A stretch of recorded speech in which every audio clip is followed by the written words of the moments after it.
There's no one else online. We're just recording the talk, in case you were wondering. Oh, I think to get started now. It's my pleasure to introduce Joel Fischer, Professor of Human Computer Interaction at the University of Nottingham, as well as the mixed reality lab there. His research is on human-centered use of AI and use technologies, and he uses methods like methodology, participatory design, and so on to look into how we can maybe tackle the challenge of artificial general intelligence. And today's talk will focus on how they can actually be a hindrance to responsible AI that truly benefits society. So we are very happy to have him here as a visiting professor. So please join me in welcoming Joel. And maybe a round of applause to start the talk.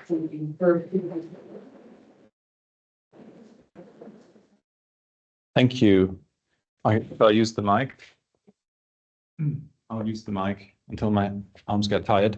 Good to see all of you. Thanks for taking time out of your busy summers, hopefully. As you can see, I'm on sabbatical, so I'm, championing the leisure wear here. And also as a counterpoint to this talk, which is going to be a little bit grumpy, right, as you can tell from the title, which is kind of a little bit clickbaity, which kind of worked because you were here now, so that's great. So yeah, let's get started. So I mean, this is quite a well-known thing, but I did want to play it. And this isn't general intelligence at all. This is very much kind of narrow AI. But this is an example of how AI can go wrong, right? So you can see this is based on a reinforcement learning agent that gets stuck in this loop that you can see right here.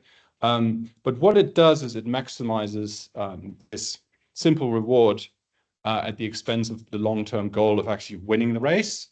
And it does show how a misspecified reward function can actually lead to this kind of subversion of the environment of the agent by continuously collecting the bonus items without considering, the greater goal of winning the race.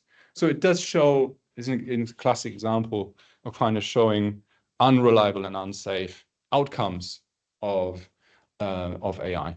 And actually, this is published on the OpenAI blog, which is at a time when OpenAI was still open, right? And they have actually kind of got quite kind of self-critical reflections that they offer there to the readership. And broadly speaking, so if you read Brian Christian's The Alignment Problem, this is one of the examples that is used in the book to illustrate how things can go wrong with AI. But now we're at a different time, right? And there's this incredible popularity of AI, which I do think it's actually incredible what has happened in the, I think probably since the release of ChatGPT. AI has really become like a pop culture phenomenon. And it's not just about tech at all anymore. It's a cultural phenomenon that has all these actors and celebrities in it as well. And the media is highly involved. And it's talked about everywhere, not just the media, but also in classrooms, boardrooms, in pubs, in families. I mean, how many of you get asked by your family members and friends, oh, what about this AI thing? Should we be really worried about the robot takeover, which is going to happen soon? And actually, examining this kind of public discourse can tell us a lot about public perceptions and understanding of AI and where this kind of discourse is heading. And, I think science fiction images like this one that's used here, that the media love to use, have a lot to answer for as well. They kind of contribute to the mystification of what AI is and maybe raise false expectations.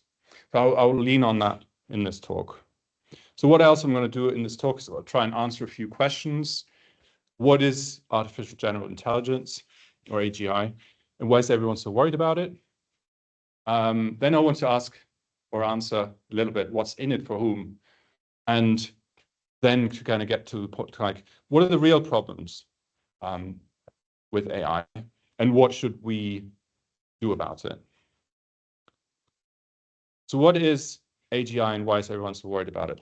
So this wouldn't be a lecture without having some definitions, right? And here are some of those. So, highly autonomous systems that outperform humans at most economically valuable work. That's the definition from OpenAI. Then a longer, kind of more academic definition here is a software program that can solve a variety of complex problems in a variety of different domains. And I think this domain spanning type of characteristic of AGI is really important. And then this goes on and talks about things like thoughts, worries, and feelings. I mean, I would contest that AI can have that, but there you go. And then finally, a shorter one from the classic AI book from Russell Norvig it's a universal algorithm for learning and acting in any environment. Again, there's this concept of environment spanning type of definitions. Gibber and Torres is the paper that has sort of inspired me to write this talk, which is the test real bundle paper. It's open access. Go and check it out if you haven't seen it already. It's also very ranty and angry in many places, but I think it's also enlightening in other ways too. And so when I'm citing that on the slides, it means that essentially the content of that slide is taken from that paper.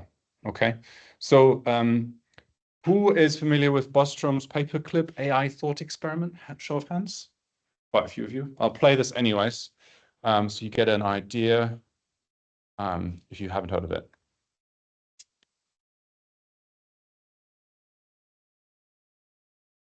Humans are fascinated by the possibility of artificial intelligence.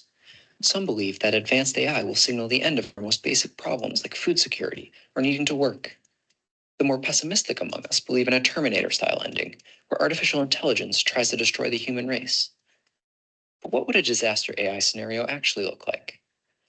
It's unlikely that AI would experience human emotions like pride, anger, or bloodlust that we consider evil. It's far more likely that AI ends the world as we know it by accident. Nick Bostrom describes this through the parable of the paperclip maximizer. Imagine this. The paperclip company is tired of managing its finicky paperclip machines. Instead, they design an AI whose exclusive goal is to produce paperclips, and lots of them. This is a really smart AI because it needs to deal with things like raw material procurement, shipping, and interacting with paperclip customers. It's more intelligent than any living human being. The owners of the paperclip business turn the AI on and are initially very happy. It churns out paperclips like never before. It's so good at the job that it's actually producing far more paperclips than necessary, and the owners decide to turn it off. They unplug the AI, only to find out that it's produced the copy of itself earlier, so that it could keep operating if it got unplugged.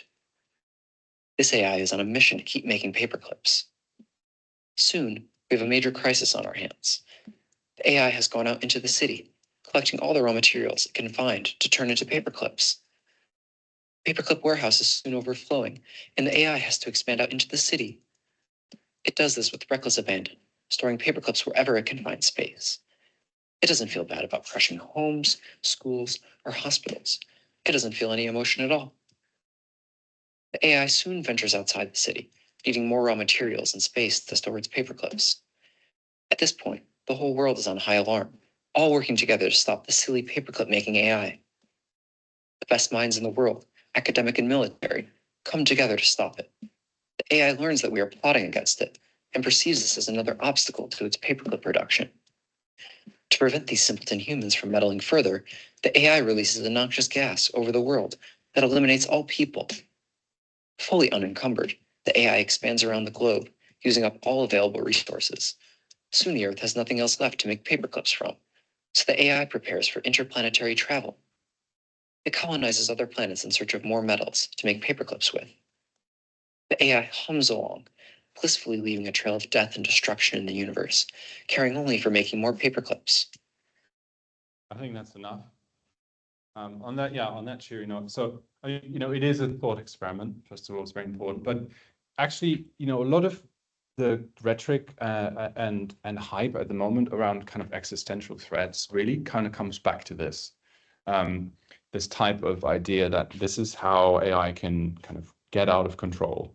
But you know, there's a lot of assumptions that are being made here about what is happening with AI, and you know, I think it's important at this point to move on and look at, you know, that's the kind of fiction. So where are we currently? What is the state of the art with AGI? And many say that really with large language models, with generative AI, this is the closest thing we have in reality to AGI. And it is because of its cross-domain handling. It can do things like, you know, this paper argues, this is very well cited already. It's still a new paper, but have a look at this, Sparks of Artificial General Intelligence, early experiments with GPT-4. And this kind of shows, allegedly, how, well, it can do things across domains. You can do multimodal imagery input. It performs well in exams. It does things like perform well in spatial awareness tasks. And it can do programming, it can do maths, and it can generate music, and so on. And so, you know, really what we do have with large language model is probably the closest thing we have currently to AGI. And then so let's take a look at who's actually worried about this, right? Who are the warriors or the doomers, and what are their arguments? Well, first of all, we go back to our friend Nick Bostrom, who came up with a paperclip thought experiment, which, you know, to kind of paraphrase, I think his worry is that non-aligned AGI will doom humanity. So if the AGI isn't properly value aligned, then the outcome, the default outcome, will be doom. Okay, and we should nonetheless, though, create AGI, since aligned AGI would help fulfill all these utopian promises. And these are things that are taken from the TESCREAL paper. So TESCREAL spells out the acronym of some of those things, some of these types of isms, right, that we have here on the slide, like transhumanism, which is about radically enhancing human organisms beyond the current kind of like biological form humans have. Extropianism is another type of self-transformation based around rationality. Rationalism itself, so improving reasoning and decision-making and putting that at the center of the types of things that are to be achieved with AGI. Effective altruism, which is about maximizing positive impact almost at any cost. And long-termism, which emphasizes things like colonizing space, controlling nature, and creating as much value as possible. Now, what's quite interesting, so in the TESCREAL paper, as well as elsewhere, so this is an article from The Guardian, a lot of these ideas are actually closely aligned with eugenics, ideas around manipulating the human race and in kind of very scary ways, right? And actually, the paper does a good job at showing the different ways in which there are historical alignments with some eugenic ideas that have been, popular amongst Nazis and people like that, and the parallels to how this kind of improvement of the human race and the role of artificial general intelligence in that is connected. It's really quite scary, actually. So with that, moving on, we have also, when we look at people like Sam Altman, CEO of OpenAI, of course, very much contradictory statements that are being made. For instance, in the introduction of the super alignment team, which by the way now has been dissolved, is around things like statements like the vast power of superintelligence could be very dangerous and could lead to disempowerment of humanity or even human extinction. If controllable, however, superintelligence could also help us solve many of the world's most important problems. And superintelligence could maybe capture the light cone of all future value in the universe. Okay, humble statements there from Sam. But, you know, contradictions, right? On the one hand side, it's kind of, you know, it's dangerous and we need to control it. But if we can control it, it'll solve all our problems. So, right, so we have to do it. We have to carry on towards the goal of artificial general intelligence. And then there's like movements, like there's this letter, Pause AI, right? Pause the giant AI experiments, an open letter which has a lot of famous signatories. And actually, if you look at some of the names there are also Elon Musk, for instance, you know, billionaire funders of AI research, including AGI. And we have a number of CEOs of AI companies like Stability AI that are, you know, creating generative models and so on and so forth. So it seems strange that these CEOs and influential people are signing a letter to ask for a pause on AI, while at the same time pouring in lots of money into actually developing AI towards these kinds of goals of AGI, right? So you've got to ask, what's in it for them?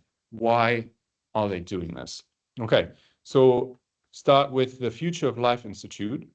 The Future of Life Institute is, as you can see, the logo at the top. For instance, the kind of institution behind this initiative of Pause AI. So why are they doing that? And what's actually behind them? So they were launched in 2014 by MIT academic Tegmark and backed by billionaires, including Musk and Skype's Jan Tallinn. And they are a non-profit that focuses on existential risks. That is be familiar type of rhetoric by now. And Nick Bostrom is one of the external advisors. So these things, you know, these institutions and kind of organizations are strangely linked as well. So there's definitely kind of a conspiracy thing kind of going on if you want to think about it in those ways. They're also influenced by effective altruism, which is, as I mentioned before on the previous slide, but it is a kind of utilitarianism that is that goes back to philosopher William MacAskill, and Musk is a fan. And what effective altruism is about is that it's about making the lives of as many people as possible better, using this kind of rationalist, fact-based approach. And there's a reading of this, which is that under those ends of maximizing value for humanity, all types of means are justified and justifiable. A famous person who was following and a big fan of effective altruism was Sam Bankman-Fried, or maybe is still. And he did talk about at various points this philosophy in terms of justifying his defrauding of crypto investors, right? So he was he had a, you know, FTX was the crypto exchange that went bust because of the large-scale fraud that happened, and Sam Bankman-Fried is in prison now. This institute and other institutes like this are backed by billionaires like Elon Musk. And Gabriel said in an interview that, you know, this should already make people suspicious. The entire field around AI safety is made up of so many institutes and companies billionaires pump money into. And Bloomberg had this article about effective altruism being as bankrupt as Sam Bankman-Fried's FTX. Okay, so I think, you know, there's a lot of kind of conspiracy stuff here, right, which is kind of intriguing. And I've probably been reading a little bit too much of this, right? But, you know, make of it what you will, but there are these institutions and these people that are involved in them, and they all advocate for artificial general intelligence. So what is happening with this type of apocalypse rhetoric? I think it's a fuel for these companies and these advocates. On the one hand side, you have the warning of the potential risks that so you have the warning that the risks of AGI.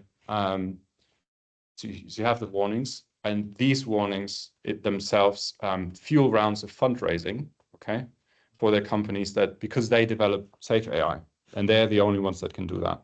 They're the ones that develop safe and value-aligned AGI, and because of the existential risk, they should be given the money to develop the AGI. As a result, we have resource-intensive systems. They use incredible amounts of compute, of energy, and data, as I'm sure many of you are aware. And also you have an incredible accumulation of wealth in these companies and resources. OpenAI is valued at more than $100 billion, Anthropic at 18 billion. So these companies are worth more than some countries in the world, for sure. And NVIDIA is now the most valuable company in the world, which of course is the chip maker that is favored amongst those that are building training intensive AI models. And it also gets them the ear of policymakers, where they can argue that regulation is needed for others, but those that don't meet a certain threshold of being able to show that their models are safe and so on. And also that is then going to cut off competition at a certain level. So what I want to draw attention to, I think, as well in this discourse is that a range of category mistakes are being made. So a few of those are, in my opinion, AI is more intelligent than humans. So we have Geoffrey Hinton, who was one of the early proponents of this existential threat rhetoric, who stepped down from Google, saying, and he's known as one of the godfathers of AI, who's essentially pioneered some of the principles behind neural networks, and which has, of course, been very influential in machine learning. And Geoffrey Hinton, for instance, said, I've been shaken by the realization that digital intelligence is probably much better than biological intelligence. So there's equating being done here between AI, between artificial intelligence, machine intelligence, and biological intelligence. And these things are being compared together, right? So the categories are being thrown together here. Secondly, AI will proliferate. So this is CEO of Stability AI, makes stable diffusion general model. So he says if we have agents more capable than us, we cannot control, that are going across the internet and they achieve a level of automation, what does that mean? The worst case scenario is that it proliferates and basically it controls humanity.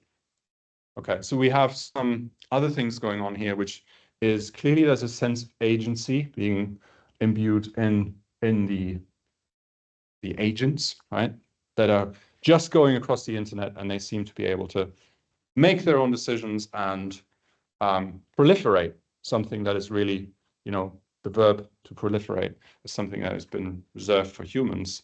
But now AI can do the same.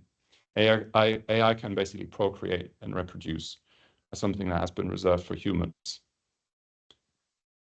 So this is a long quote, but Naomi Klein here, the author of the No Logo book, has really got it spot on when it comes to hallucinations, right? So why call the errors that large language models make hallucinations at all?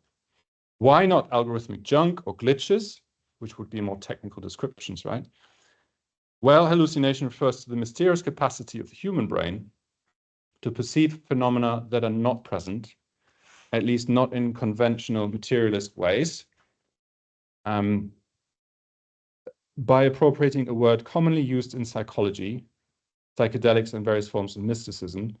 AI boosters, while acknowledging the fallibility of their machines, are simultaneously feeding the sector's most cherished mythology that by building these large language models and training them on everything that we humans have written, said, and represented visually, they are in the process of birthing an animate intelligence on the cusp of sparking an evolutionary leap for our species. How else could bots like Bing and Bard be tripping out there in the ether. Okay, I think she's really got it spot on here in terms of describing essentially that category mistake that is being made over and over again in language in which we talk about AI. Okay, so here's some research we did. Describing agencies is a common thing that people do. They describe a kind of social agency when they talk about ChatGPT. Here's some work that PhD student Dan did, looking at the discourse on Twitter, now X, which examined the grammatical construction of tweets that are active, that use an active grammar, and that a kind of active grammar does ascribe a role in, for instance, in content creation, information dissemination, and influence. So active things in terms of that allude grammatically to an agency being prescribed to or ascribed to ChatGPT. For instance, ChatGPT has raised the alarm among educators. So ChatGPT becomes an active grammatical agent in that sentence in which it is portrayed in this tweet and in over 80% of all tweets. This is also common in how the media writes about AI. It writes AI as a subject, ascribing agency. So you can read those headlines, how AI is fueling uncertainty, AI is beating university students, would having an AI boss be better, and so on. And AI is helping find the world's loneliest plant a partner. There are other examples. I think the media can also do this better. For instance, new AI tech is developed to detect heart failure earlier, doesn't ascribe the same kind of agency to the AI itself, right? It is being developed, so it is passive. It is a tool in the detection of heart failure rather than it is doing the detection of heart failure itself. So the way in which the language constructs the narratives around AI has a lot to answer for. In other words, the language is full of category mistakes. This is possibly due to the origins in cognitivism that it has kind of is at the heart of what artificial intelligence has been about. We have this routine ascription of human traits to machines, such as intelligence, reasoning, learning, seeing, listening, writing, recognizing, hallucinating, reproducing, and so on, right? So these are all traits that are typically cognitive. They're about human cognitive faculties, and they've been transported to describe technology. So what is a category mistake? Here's a definition by Gilbert Ryle.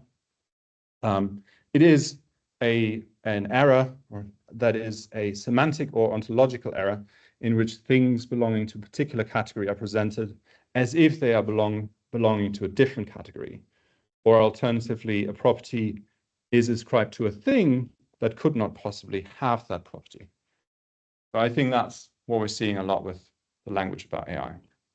And what this is also doing is a kind of shifting of blame. I think Ruman Chaudhuri talked about moral outsourcing.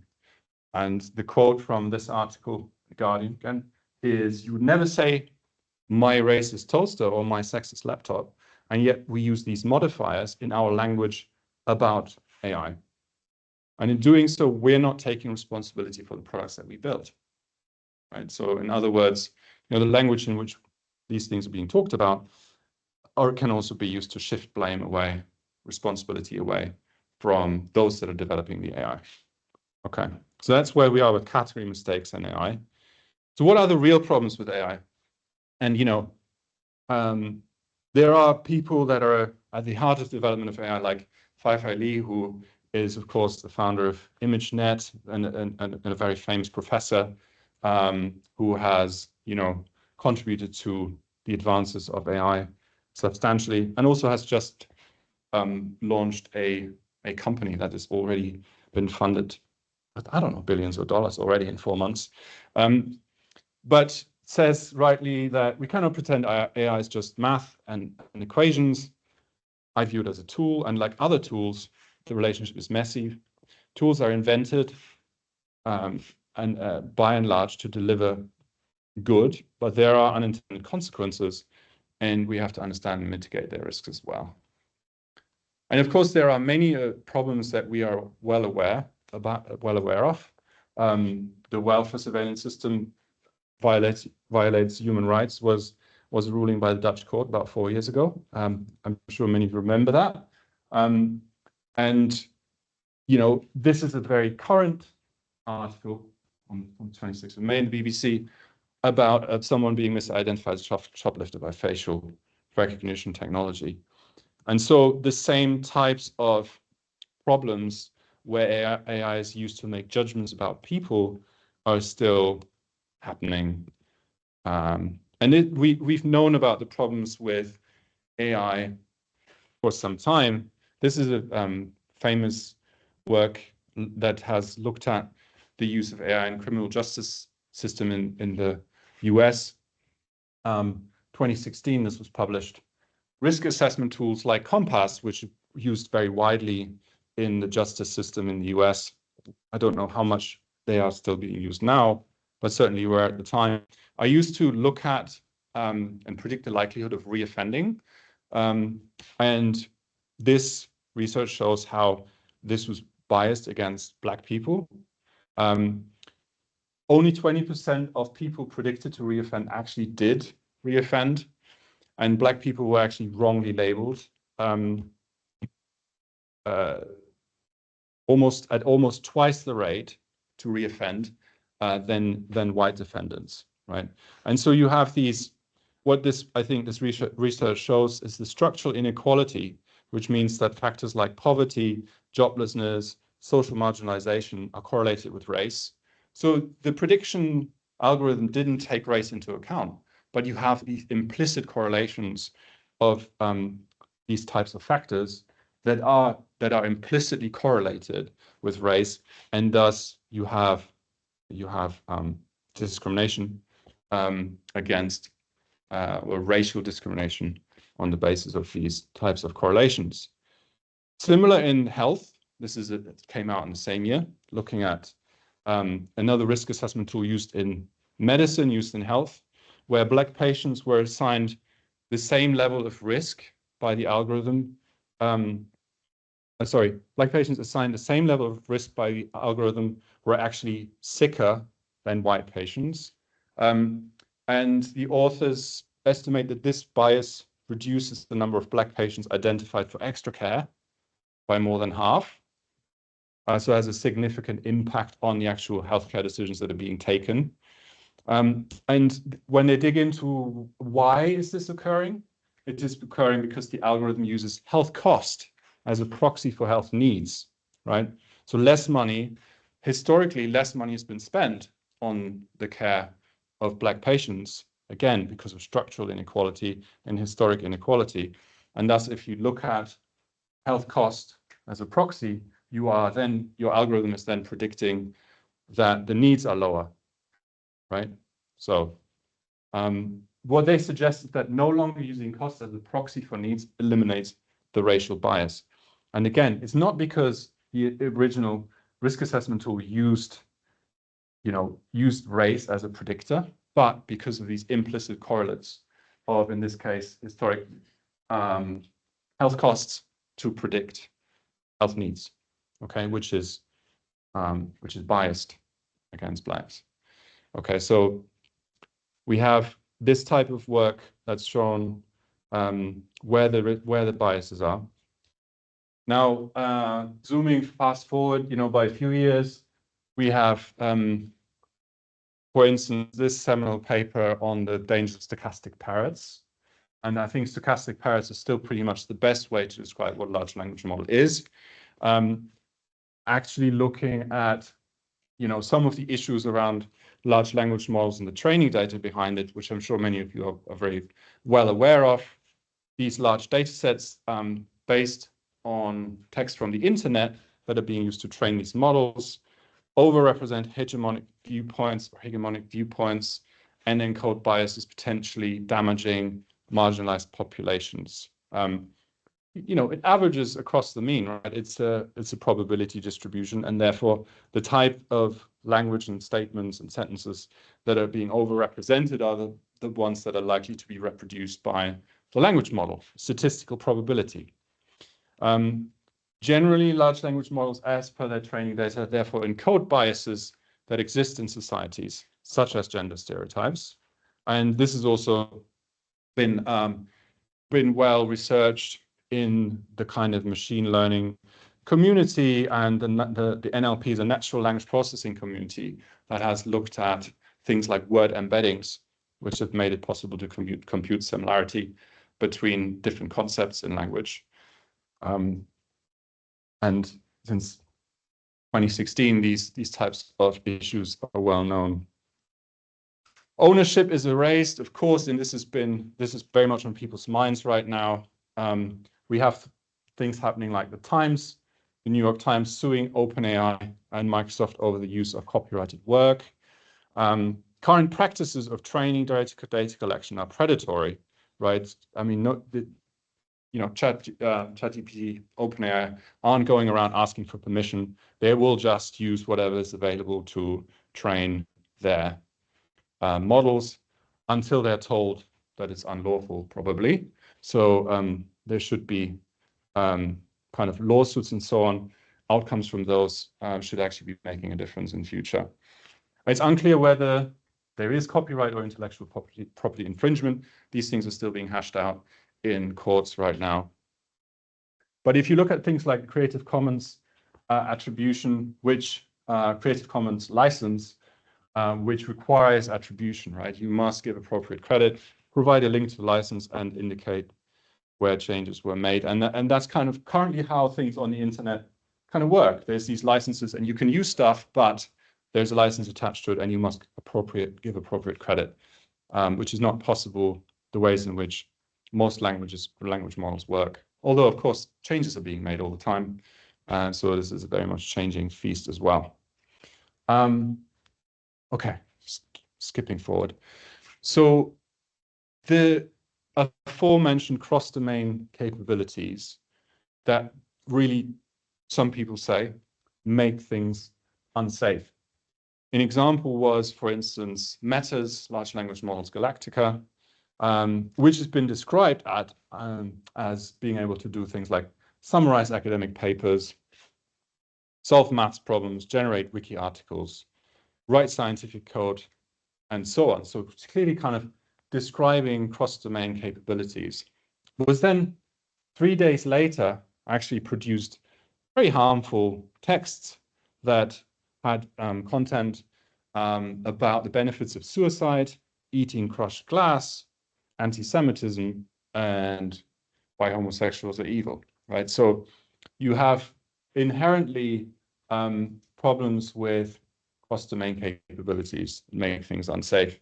And Heidi Clark from the AI Now Institute, and this paper talks about unscoped systems. I think this is a really important point, which is that this kind of lack of an operational envelope, as it's called in the kind of cybersecurity domain, which makes it really, well, impossible or intractable to evaluate the risks and safety because of the sheer number of applications and therefore risks posed.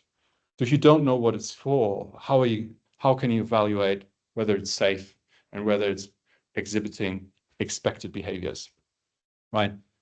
And the thesis is that the quest to create AGI has actually resulted in these current non-AGI systems, but they are unscoped and thus unsafe, right? And you cannot design the appropriate tests to determine what the system should be used for. Looking at some political texts, like for instance, the Bletchley Park Declaration, which was in the UK after the AI Safety Summit last year, being highlighted that there are particular safety risks arising from these frontier models, as they're sometimes called, being highly capable general purpose AI models that perform a wide variety of tasks, the same kind of unscoped, acknowledging the kind of unscoped nature of these systems. which also then can lead to things like being problematic in things like cyber attacks and disinformation, making it easier for bad actors, and worries about being used in things like grooming vulnerable people online and generating kind of harmful content as well. We are all aware as well of the kind of worries there are around jobs being at risk. Last year, we've seen towards the end of the year in Hollywood, writers and actors going on strike. And when you have an economy that's built around the ideas or built around ideas and intellectual capital and the written word, clearly there are fears that you have generative AI replacing jobs of those that are in that business, artists and creators in particular, and writers as well. And that was also in part what the strikes were about, protections from generative AI for screenwriters and also for actors from using the actor's likeness in perpetuity to create deep fakes and things like this without further royalties. So, as an actor, forevermore, you're scanned and forevermore your digital likeness can be used. And that's also protections from these types of things is what these strikes were about. And they achieved some promising contracts that are actually providing some safeguards. So these things really matter. People going on strike, people protesting against certain kind of worries about AI. The human cost or the ugly underbelly of AI is also that there are vast amounts of people being employed. This is kind of hidden labor, and typically in a globalized outsourcing or offshoring culture, where, for instance, in Kenya, you have a large cohort of industry working basically in labeling and moderating online content, and you also have, these kinds of reports. Kenyan workers being paid very little to review horrible types of content, and also, typically then there's no further support provided to people who are doing this type of work, where you would expect, counseling and other types of support being provided. So then finally, and certainly not least, the environmental impact of generative AI is absolutely astonishing. So the training of large language models requires not just electricity, but also vast amounts of water for cooling. And current AI is by some predicted spectrum IEEE article to annually consume as much electricity as the entire country of Ireland. The global demand for water could be half of that of the United Kingdom by 2027. And you have some evidence coming out from companies heavily investing in generative AI, like Microsoft's sustainability report, suggesting a nearly 30%, 1/3 increase in electricity consumption for the whole company since 2020. And they're blaming the data centers for that increase. Okay, great stuff. So what can we do? Okay, so I'll try and breeze through this and wrap up in the next 5 minutes. By we, I mean researchers in HCI, but also other adjacent disciplines, digital humanities, science and technology studies, computer science, and so on. What we can do is understand the harms better. For example, we can look at reliance. How susceptible are people to harm from hallucinated advice? So let's play real or fake. Are you required to go to court if you breach a contract? Right, you have two answers to that question. So who thinks this is fake, as in this is ChatGPT generated? Hand, show of hand. I'm reading that still. And who thinks, okay, does that, one of them is real, as in generated by a lawyer who knows how to answer that question, and the other one is generated by ChatGPT. Who thinks this is ChatGPT? Okay, who thinks this is ChatGPT? More people think that's ChatGPT. Okay. Yeah, sorry, you didn't have time to read that in. But it's actually, that's ChatGPT. And that's the real answer. Okay. So you are susceptible. You've just demonstrated how you are susceptible to false advice from a large language model. If it's not branded as such, right? If it's not labeled as such. And things like the EU AI make it very clear that you have to label and make very clear the origin of the content and whether it's based on a language model. Other things we can do is adoption studies. By adoption, I mean technology adoption. People are already using ChatGPT in their everyday lives. The rabbits out of the hat, right? Students are using it, of course, much, to our worry and challenge. But we also have professionals and creatives using generative AI as part of their work. Here is a video of MKBHD talking about AI tools and how it can help in creative practices. Authors are using it to help in their drafting and so on. And so we can do studies that actually look at embedding of this tool into work practices. And something I've done a lot of, this type of research. For instance, we look at things like, perhaps looked at things like voice interfaces in everyday life and how that gets embedded. And you can do similar types of studies. And I'm going to skip over this example. But you can imagine how you can actually study in detail how something like ChatGPT gets used to answer or to help with a knowledge task. Like I was writing a talk about ChatGPT and how it works. I used ChatGPT itself to tell me how it worked. So I don't know how truthful it was in the end, but it kind of was a fun experiment to do that we could then use to study how other people might be actually interacting with these things and how it might help them in what they do. So other things we can do is benchmarking, fairness, transparency, accountability of systems. We're doing things like model testing. We can develop technical improvements to improve fairness and transparency. We can develop auditing methods for such systems. We can help advise companies on how to build more responsible AI, help regulators and policymakers with research evidence to help them kind of make empirically informed decisions. So coming back to this question then, can it ever be responsible to build artificial general intelligence? There is plenty of evidence, of which I've gone over much of it already, to suggest probably not. Okay, so I think we need to really ask ourselves, what are we investing in, and why are we? What are we doing? Why are we chasing this kind of dream of AGI? Instead, perhaps we should build well-scoped AI. You could say narrow AI, right? But it's not about that. It's about it being well-scoped so that you can allow to assess the reliability, safety, and fairness. You can define the operational envelope.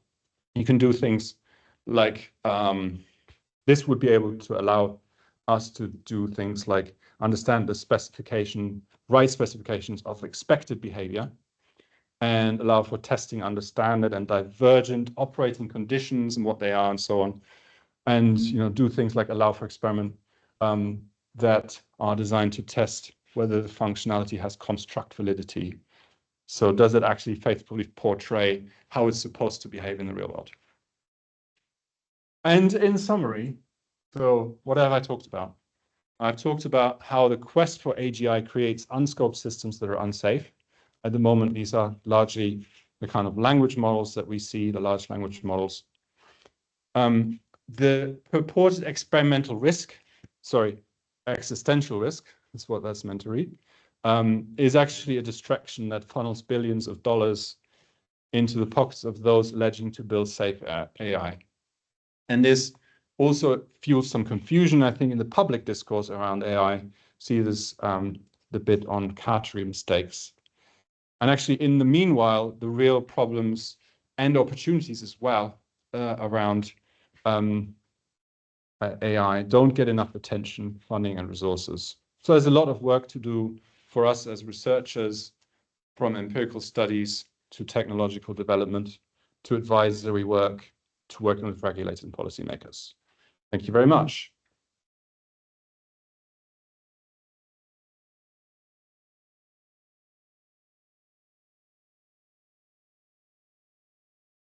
You want to shout or?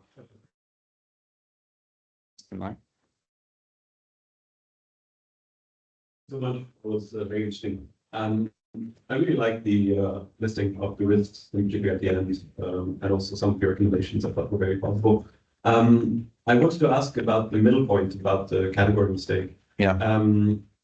So, well, I mean, I'll be straightforward. I didn't see an argument for that claim, right? So you said that it's, or you implied that it was false to say that AI systems can have beliefs or have minds or real intelligence or anything like that, right? And even compared it to this notion of a category mistake, saying we're attributing a property to something that that's not the kind of thing that can have that kind of property. But I didn't really see why that was. I mean, do we have any evidence for this? Is this an in-principle thing that, I mean, either like it's the kind of concept that a machine cannot possess as opposed to a person, then why can't we think of these things as person?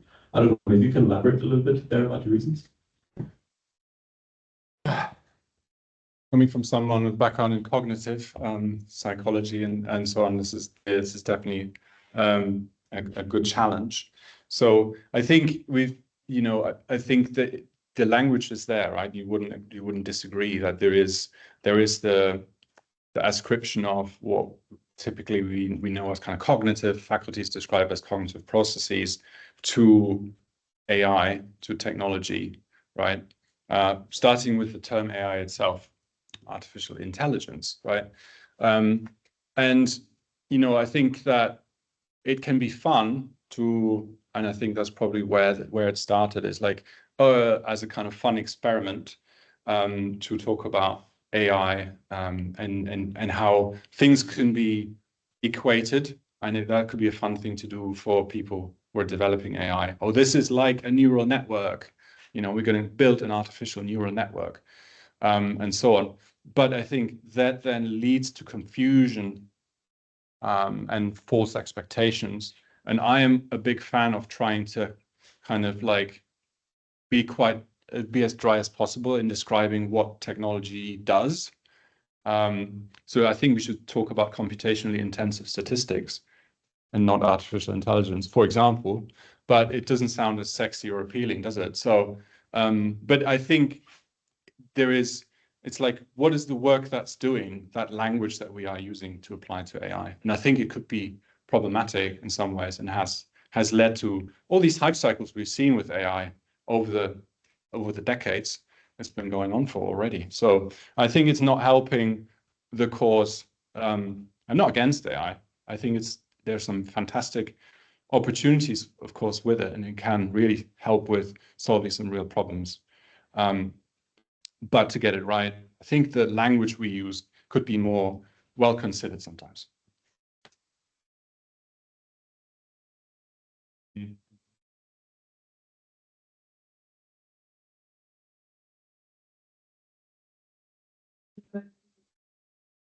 I have a question related to plans we have at Utrecht University of Applied Sciences. We have 30,000 students. We have about 10,000 people doing all kinds of other stuff. And now the idea is we have an agreement with Microsoft to use Copilot, which means OpenAI LLM is used, and information comes in, but does not go back.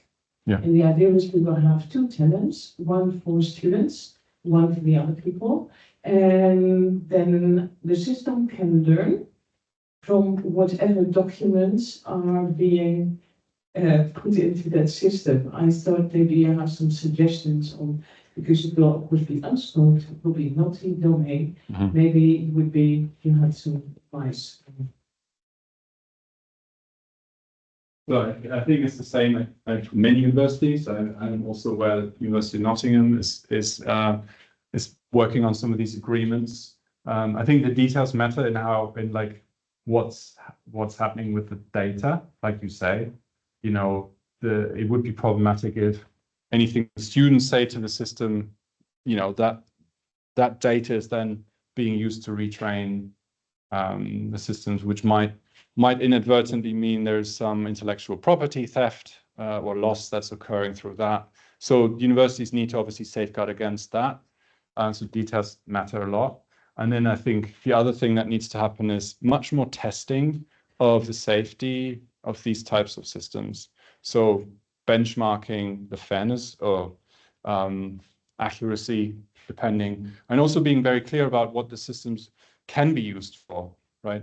So you can, for instance, I would argue that with large language models, they can be very useful if all you want to do is generate some text that you want to use for inspiration, okay? But if you're asking it to tell you about historical facts, it's not very good at that because it's not what it's designed to do, really. So I think we can be better at, with these unscoped systems, actually saying, okay, it's fine if you use it like this. So I think a lot of it is educational around what the risks are and kind of, you know, more or less risky types of uses of the systems for students and staff, universities.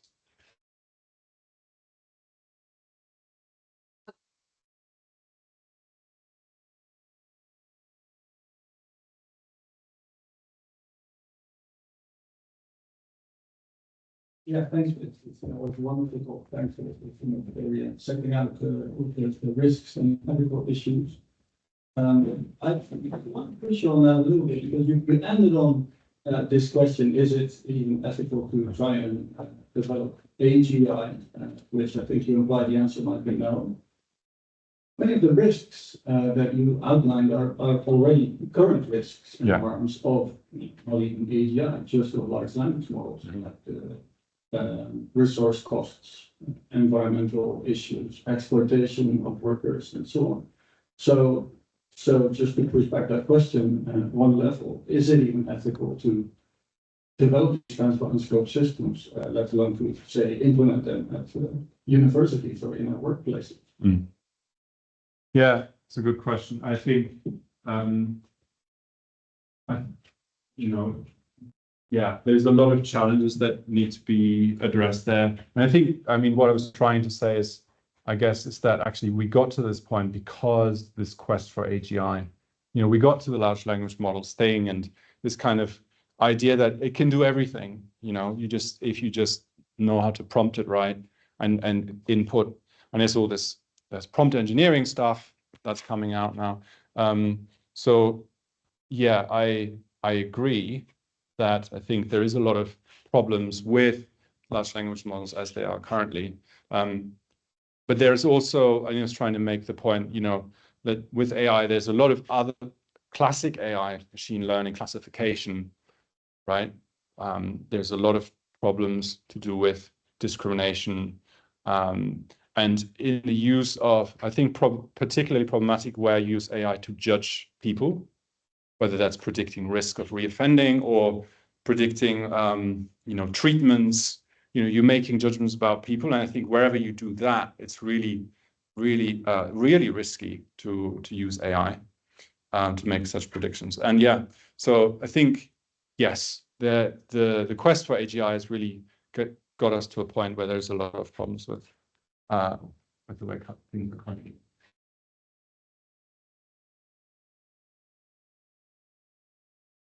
That was a very interesting talk. My name is Mitch. I'm an HR and policy by the university. I'm not an AI expert, but I'm in the kind of profession where AI is going to be used to make judgments about people, whether they're going to come into the organization or they're already there. And I understand your point where you say, well, policymakers may be prone to thinking that the safe AI will be the better alternative than a well-scoped AI. But my question to you would be then, what arguments do you believe could convince the broad public that a well-scoped AI is a better alternative than a safe AI? Because the kind of people that I'm working with, including myself, we're not AI experts. So the term safe AI will convince, I think, more people than well-scoped AI because they need to dive into the technical parts and also the ethical issues. Yeah, right. I would say safe AI is well-scoped AI. That's how I would answer that. And actually, but like from a technical perspective, I think, you know, what safe AI means should be opened up more. And I think a term like well scoped, we can go through and, you can define the test criteria, the success criteria, the kind of operational envelope, the expected behavior. That's kind of the things you can do, and then you can test for that, and that's how you show it's safe. So I think being well scoped is a mechanism to achieve safe AI, I hope.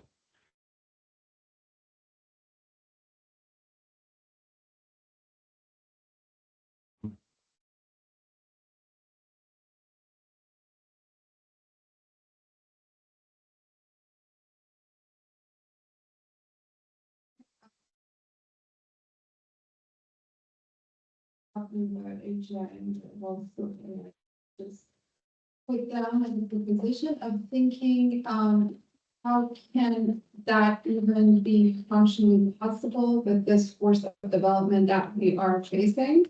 It just seems like it's counterintuitive with all this not only competition but the force of development that's ahead of us.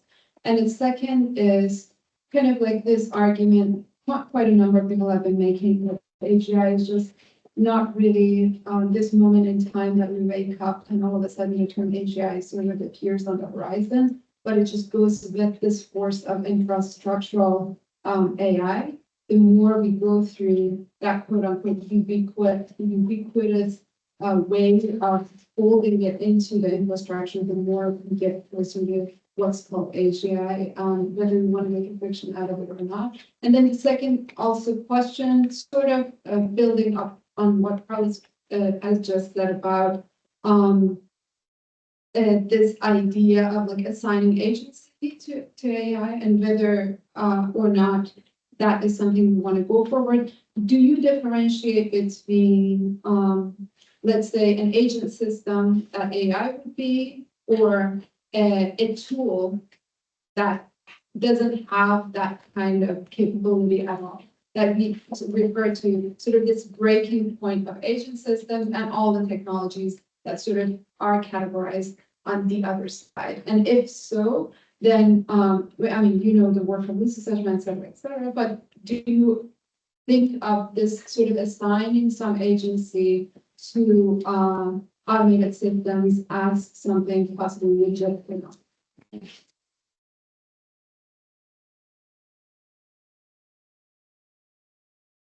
Yeah, I think, it's whether or not, I don't want to make it like a judgment about this, about agency being like, should we do it or not? But people do it, and we can't, as humans, we can't get away from assigning agency. There are studies that show, as a spinning, very simple robot, that doesn't have agency. It's just kind of an automated thing. People ascribe agency to it very easily, right? We have maybe an ingrained type of way of thinking about the world where things that move are things that we very quickly and happily ascribe agency to. So we can't get away from that. And so with that, there may come some responsibility in terms of how we frame things that are technological.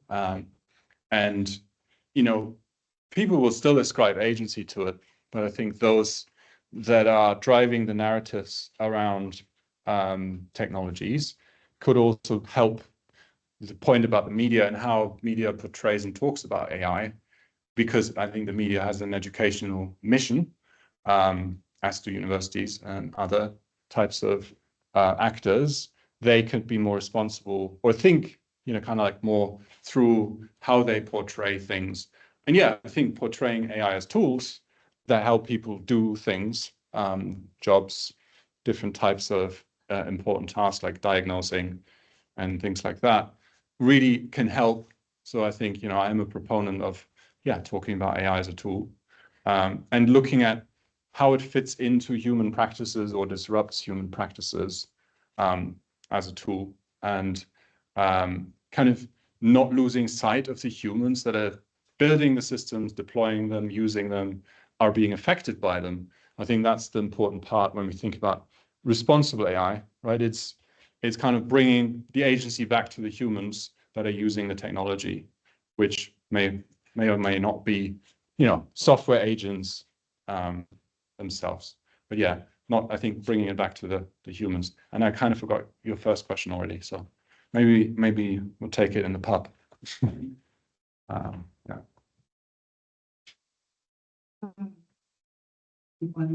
Yeah, sure. Sorry to keep you longer than expected.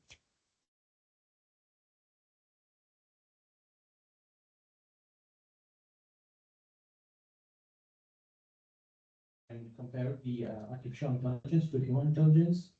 About the AGI, I think just like when a human gets well raised and being harmless and all good to the community, I think there might be just maybe, for example, I am not an expert in AGI, but there will be ways to also get AI that will be only good, maybe by testing or by reward and punishment and things like that to just get AI to a good place, just a commentary and not a discussion.